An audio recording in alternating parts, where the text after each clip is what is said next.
Hello friends, आज मैं 12th class के अंग्रेजी का तीसरा chapter a pinch of snob जो मनोहर मालगांवकर द्वारा लिखित है उसकी शुरुआत करने जा रहा हूं।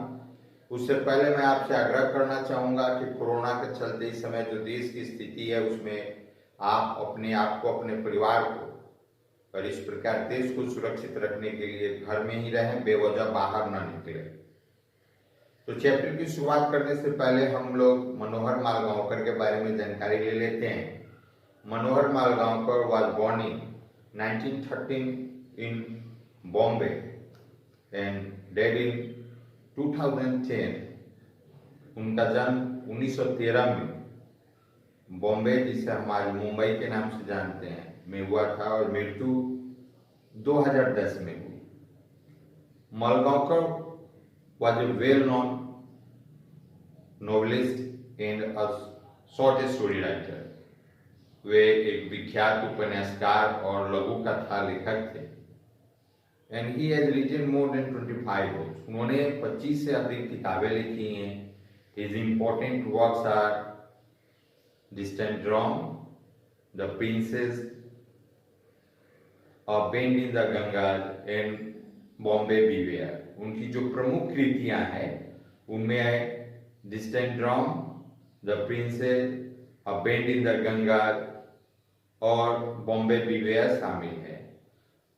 The story a pinch of snob is taken from contemporary Indian short stories in English and it is full of wit and adventure। यह जो कहानी है वह contemporary Indian short stories in English से ली गई है और यह हाजिर जवाबी और रोमांच से भरपूर कहानी है। Manohar Malgonkar narrative special flavour is accuracy and profound comedy. जो उनके कहानी की जो प्रमुख विशेषता है वह यथार्थ और जो काफी तेज प्रबल हास्य है और वह इस कहानी में भी है। वह मनोहर मालगांवकर साहब के लेखनी की प्रमुख विशेषता है। अब हम लोग आते हैं चैप्टर की ओर। उससे पहले मैं आपसे आग्रह करना चाहूंगा कि इस चीज को समझने के लिए कृपया अपना बुक अपने सामने रखें। तो ये कहानी जो है इसमें एक अंडर सेक्रेटरी, अवर सचिव जो प्रोवेशन पे है, परीक्षा अवधि में है, उसके मामा आ रहे हैं और इसकी सूचना उसकी मम्मी उन्हें देती है और वह अपने मामा के आने से खुश नहीं और जो परिस्थितियां गुजरती हैं उसको हम लोग इस कहानी के माध्यम से देखेंगे। Mother announcement Shuk me, Nanu Kaka is coming, she said. माँ जो है कहती हैं और माँ की घोषणा जो बोलती हैं वह लेखक को हिला देता है कि नानू काका इस कमिंग। नानू काका उनके मामा का नाम है और वह नानू काका आ रहे हैं। ओ माय गॉड, आई से। लेखक को काफी से विस्मय होता है। couldn't we send him a wire saying we are leaving that I am transferred or something? लेखक कहता है कि क्या हम उन्हें यह तार नहीं भेज सकते हैं कि चूंकि हम लोग का स्थानांतरण हो गया है या कुछ और ऐसे और हम लोग इस स्थान को छोड़ रहे हैं।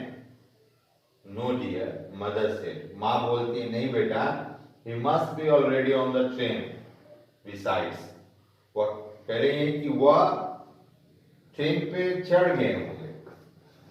सी एडेड रीअश्योरेंटली, वो आश्वासन देते हुए कहती हैं कि he must be already on the train. He says he cannot stay here for more than 2 or 3 days. माँ कहती है कि तुम्हारे मामा का कहना है कि वह यहाँ 2 या 3 दिनों से अधिक नहीं रुकेंगे। Cannot stay here for more than 2 or 3 days. फिर लेखक जो है वह कहता है कि What is he coming to Delhi for in this heat? लेखक पूछ रहा है कि वह क्यों आ रहे हैं दिल्ली इस समय, इतनी गर्मी में, इस गर्मी में।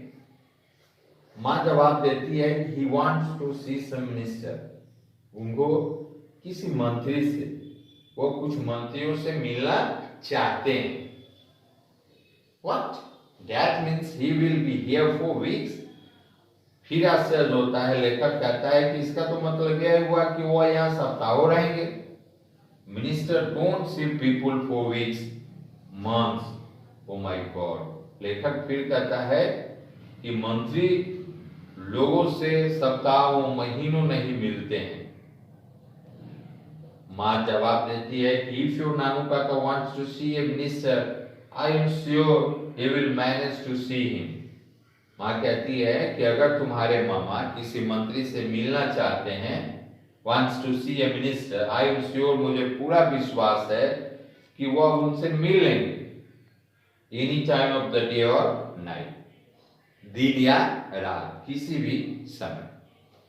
अब कहानी आगे बढ़ती है और यहाँ पे स्वभाव के बारे में बताया जा रहा है। मान की जो माँ या जो अन्य स्त्रियां होती है वो हमेशा अपने मायके के प्रति उनमें निष्ठा का भाव ज्यादा रहता है और वो किसी की भी शिकायत नहीं सुन सकती है। तो इस चीज को फिर लेखक जो है दिखा रहा है कि mother has always been very loyal to her side of the family and after all Nanu Kaka is her brother. उन्हें कह रहे हैं कि माँ हमेशा परिवार के अपने पक्ष के प्रति काफी निष्ठावान रहती है, very loyal to her side of the family, and after all नानू काका is her brother, नानू काका उनके भाई हैं। फिर अपने बारे में लेकर कर रहा है कि I am on the other hand, दूसरी तरफ may have something of a complex about minister। उन्हें कह रहा है कि मुझे मंत्रियों के बारे में कुछ कॉम्प्लेक्स हैं, कुछ मनोग्रंथियां हैं, कुछ जटिल भावनाएं हैं। I am under secretary on probation, और मैं परिवीक्षा अवधि में, जैसे प्रोबेशन का सेंस होता है जैसे कोई अफसर को नियुक्ति होती है तो उसको पहले फील्ड में काम करने के लिए जो भेजा जाता है, जो पहली नियुक्ति होती है जहाँ पे उसका अध्ययन किया जाता है कि वह कैसे पब्लिक में काम करते हैं। तो मैं एक अवर सचिव हूँ और मुझे ऐसे ट्रेन किया गया है and as such train to regard minister as being to a step higher than God. और मुझे इस प्रकार प्रशिक्षित किया गया है कि मैं मंत्रियों को भगवान से भी 2 दर्जा ऊंचा मान। As such train to regard minister as being to a step higher than God, और the secretary is being just 1 step higher, और जो सेक्रेटरी हैं, जो सचिव हैं, उनको 1 दर्जा ऊपर। तो मुझे आशा और विश्वास है कि आपको चैप्टर का यह भाग समझ में आ गया होगा, और जो भी आपके कमेंट्स हैं उसको निश्चित रूप से बताएं, और इस विश्वास के साथ कि आप सुरक्षित होंगे और अपने घर में रहेंगे, बेवजह बाहर नहीं निकलेंगे। मेरे YouTube चैनल को सब्सक्राइब कीजिए। मैं आज के लिए इतना ही, धन्यवाद।